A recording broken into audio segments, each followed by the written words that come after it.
Assalamualaikum warahmatullahi wabarakatuh. Hai, gimana? Sehat? Alhamdulillah kita sehat semua. Walaupun dengan kondisi seperti ini, COVID yang melanda, harapannya kalian tetap bersemangat belajar di rumah. Oke?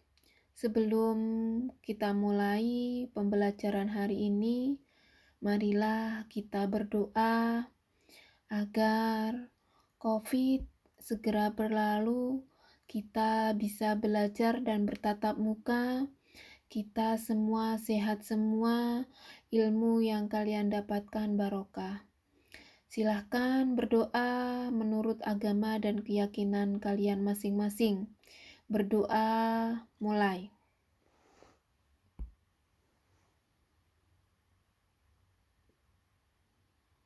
Oke, selesai.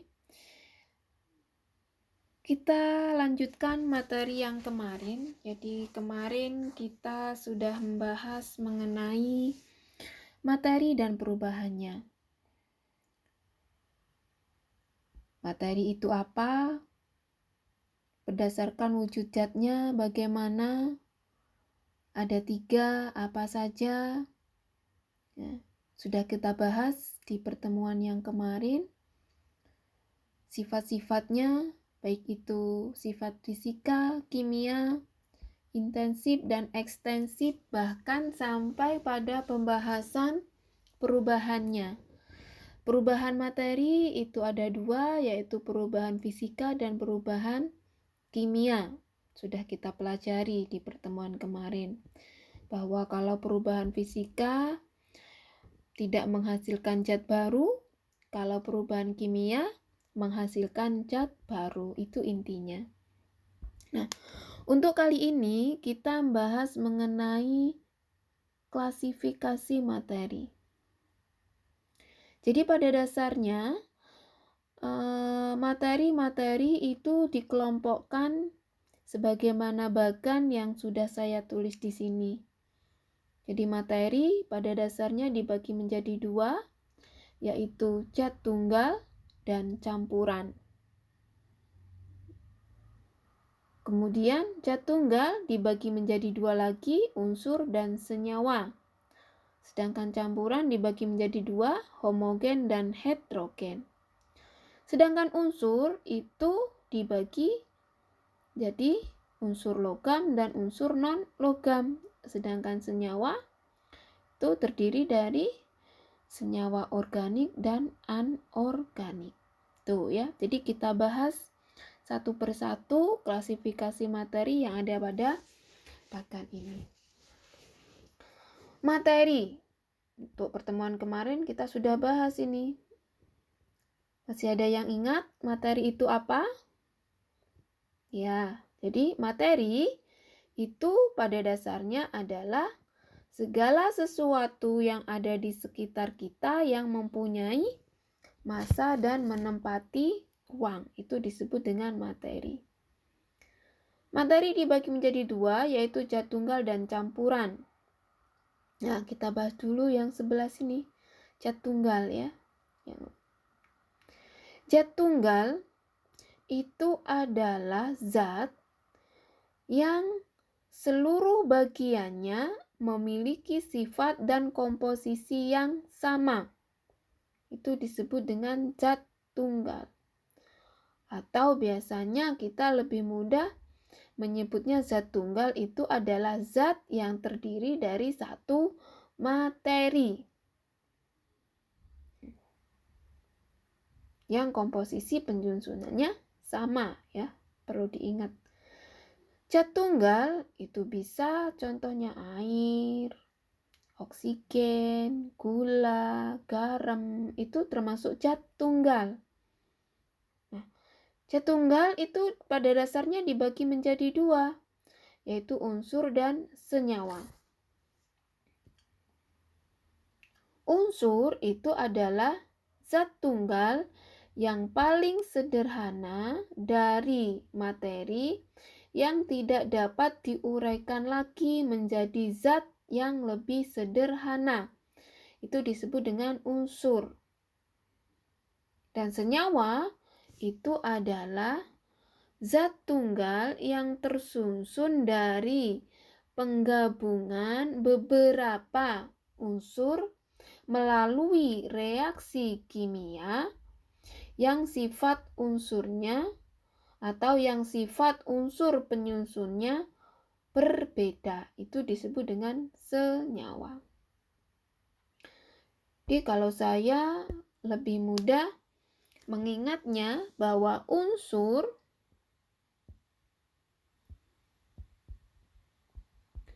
itu terdiri dari satu atom atau terdiri dari satu zat yang tidak dapat diuraikan lagi menjadi zat yang lebih sederhana. Itu disebut unsur. Misalnya contohnya karbon. Ini unsur karena terdiri dari satu atom. Nitrogen misalnya. Kalsium ya, Ca. Kalium, K. Natrium. Nah, ini terdiri dari satu atom, makanya disebut dengan unsur. Jadi yang lebih mudah bahwa unsur itu terdiri dari satu atom saja atau zat yang sederhana yang tidak dapat diuraikan lagi. Sedangkan senyawa itu gabungan dua atau lebih atom. Itu bedanya ya. Nah, senyawa misalnya apa? Air, H2O. Garam, NaCl.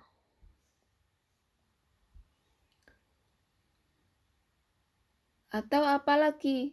Soda, api, NaOH. Natrium hidroksida.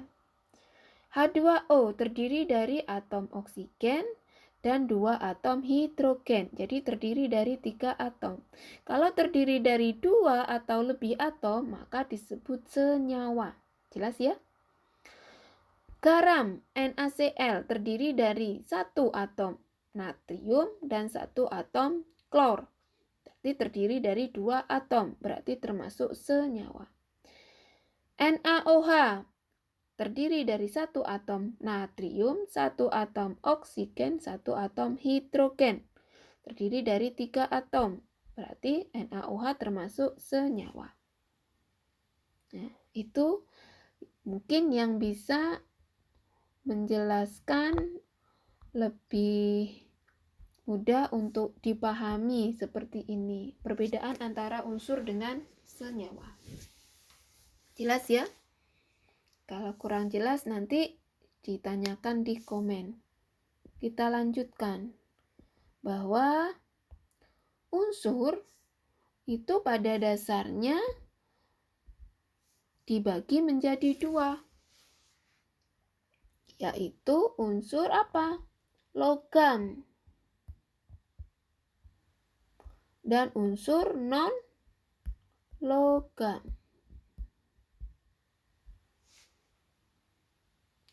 Kalian pasti sudah tahu loh ya contoh yang logam. Apalagi anak laki-laki. Nah, sering bergaul dengan yang ini. Ya, logam misalnya besi. Gitu kan? Lambang kimianya, lambang unsurnya Fe.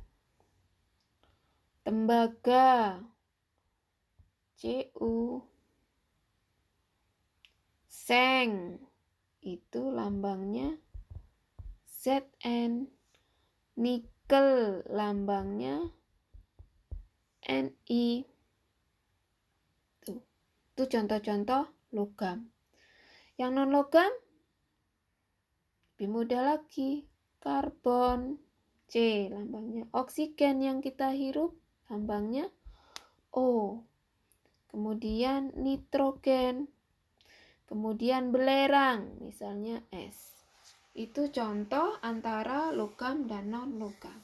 Nah, perbedaannya bagaimana antara logam dan non-logam?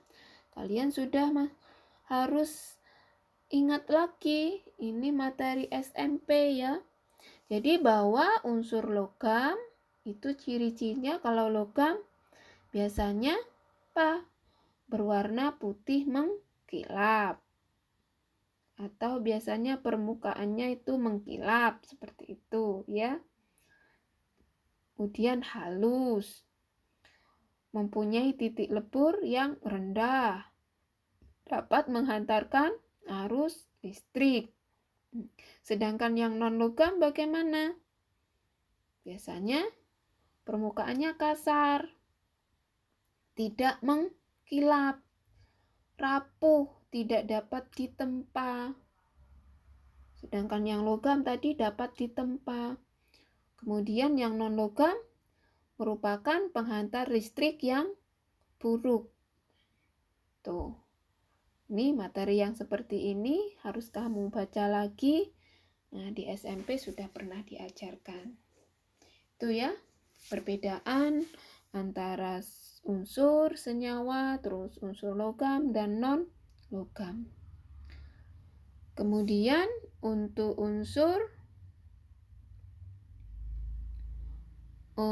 senyawa ya, kita lanjutkan ke senyawa, bahwa senyawa itu pada dasarnya dibagi menjadi senyawa organik dan senyawa anorganik. Kalau organik itu biasanya terdiri dari unsur karbon dan unsur pembentuk lain. Dan ini ditentukan unsur lainnya, yaitu nitrogen, hidrogen, dan oksigen. Sedangkan yang anorganik, senyawa yang dibentuk oleh semua unsur kecuali karbon. Itu disebut anorganik. Di contohnya kalau yang organik itu bisa berupa minyak, glukosa, urea. Jadi yang terdiri dari apa? Karbon, nitrogen, hidrogen, dan oksigen. Tuh. Kemudian kalau yang anorganik, misalnya garam dapur. Nah, selain dari karbon kan, garam dapur NaCl. Atau NaOH itu bukan.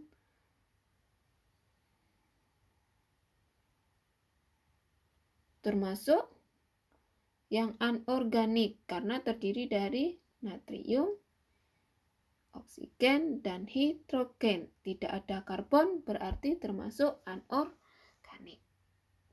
Ya, jelas ya. Jadi antara anorganik dan organik itu perbedaannya dilihat dari senyawa unsur ya, bukan senyawa, unsur penyusunnya. Kalau organik itu terdiri dari karbon, oksigen, hidrogen, dan nitrogen, sedangkan anorganik semuanya kecuali karbon itu tidak ada.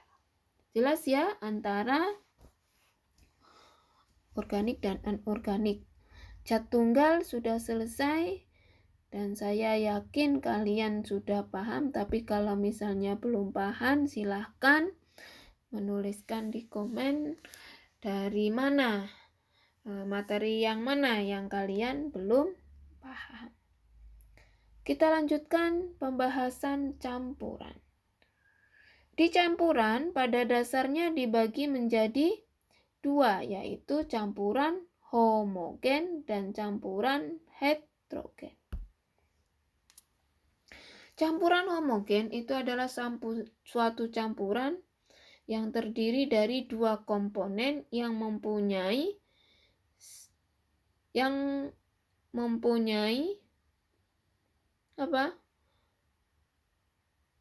sifat yang sama. Komposisi dan sifat komponen dalam campuran itu serba sama, seragam, tidak bisa dibedakan. Misalnya seperti ini. Saya punya 1 gelas air. 1 sendok gula saya campur. Bisa enggak kita membedakan mana gula, mana air dalam satu campuran? Tidak. Yaitu karena antara zat yang satu dengan zat yang lain bercampur sempurna. Komposisi dan sifat komponen dalam campuran itu seragam, serba sama. Itu ya disebut campuran homogen. Sedangkan campuran heterogen itu adalah campuran yang antara zat yang satu dengan zat yang lainnya itu masih bisa dibedakan, atau komposisi dan sifat komponen di dalam campuran itu bervariasi. Air dengan minyak misalnya. Setelah kita campurkan, air sebelah mana? Iya, sebelah bawah. Pinter. Kemudian minyak ada di sebelah atas. Dapat dibedakan letak antara air dengan minyak. Nah, itu berarti heterogen. Jadi campuran itu ada 2, campuran homogen dan campuran heterogen. Pada dasarnya, campuran itu adalah gabungan 2 atau lebih zat yang secara kimia dapat dipisahkan kembali. Jadi, dapat dipisahkan baik itu dengan cara destilasi, kristalisasi, kromatografi, dan yang lain-lainnya. Namun sebelumnya kita bahas tentang proses pemisahan, kita bahas kadar atau komposisi zat dalam campuran yang biasa disebut dengan konsentrasi. Jadi di sini dapat kita hitung berapa konsentrasi suatu zat dalam satu campuran. Ada 2 satuan di sini yang kita gunakan, ya, yang akan kita bahas, yaitu persen dan ppm. Persen volume itu sama dengan volume zat, volume dibagi dengan volume campuran dikalikan 100%. Sedangkan kalau dalam bentuk persen massa sama dengan massa zat dibagi dengan massa campuran dikalikan 100%.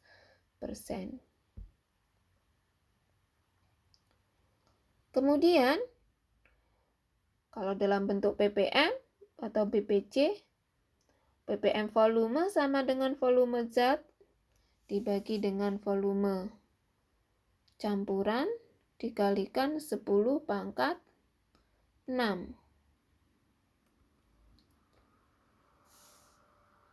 ppm massa sama dengan massa zat dibagi dengan massa campuran dikalikan 10 pangkat 6. Nah, di situ contoh kalian perhatikan. Suatu campuran terbuat dari 20 mili alkohol. 20 mili alkohol itu berarti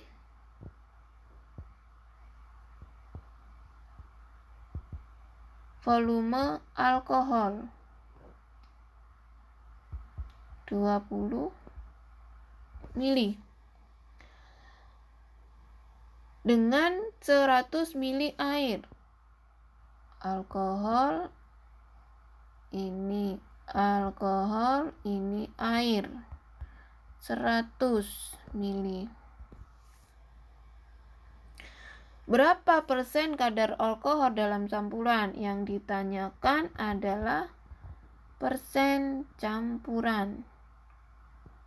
Berarti persen volume. Berapa? Kan gitu. Persen volume itu sama dengan volume zat dibagi volume campuran dikalikan 100%. Volume zat ini berarti adalah volume alkohol.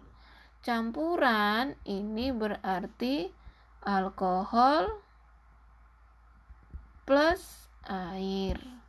Berarti sama dengan 20 dibagi 120 dikalikan 100%. Berarti jawabannya sama dengan 16,67%. Tuh ya, cukup mudah. Itu cara mencari persen volume. Nah, cara mengerjakan tugas contoh 1 seperti itu. Kemudian diperhatikan contoh yang kedua. Udara di lampu merah tercemar gas CO dari sisa pembakaran tidak sempurna dalam mesin kendaraan bermotor.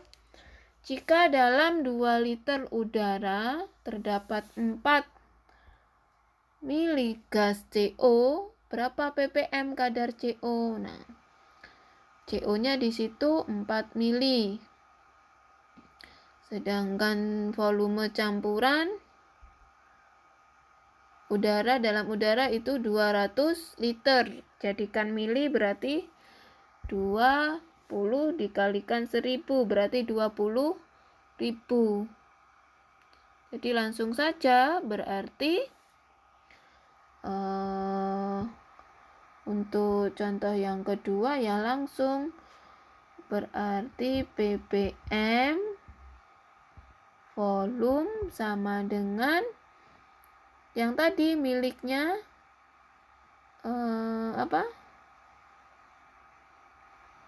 CO berapa? 4 mili dibagi dengan campuran udara tadi 20 liter dijadikan mili berarti dikalikan 1000 berarti 20.000 dikalikan 10 pangkat 6. Mudah kan? Berarti sama dengan 200. Ini nolnya 4, ini 4, di sini 6 berarti tinggal 2. 2 dibagi 2 berarti 200 ppm. Oke, itu cara mengerjakan persentase dan ppm dari campuran. Jadi bagaimana kondisi zat dalam suatu campuran, berapa persen, itu bisa kita hitung dengan menggunakan persen volume atau dengan menggunakan ppm. Itu ya penjelasan yang bisa saya berikan untuk materi kita sampai di sini. Untuk selanjutnya boleh kalian pelajari dulu tentang cara-cara pemisahan campuran. Jadi pertemuan depan kita bahas mengenai cara-cara pemisahan campuran. Ya, untuk klasifikasi materi sampai dengan di sini. Kalau ada yang kurang jelas silahkan komen di Classroom langsung. Dan jangan lupa tugas mandiri 2 dikerjakan. Saya tunggu. Assalamualaikum warahmatullahi wabarakatuh.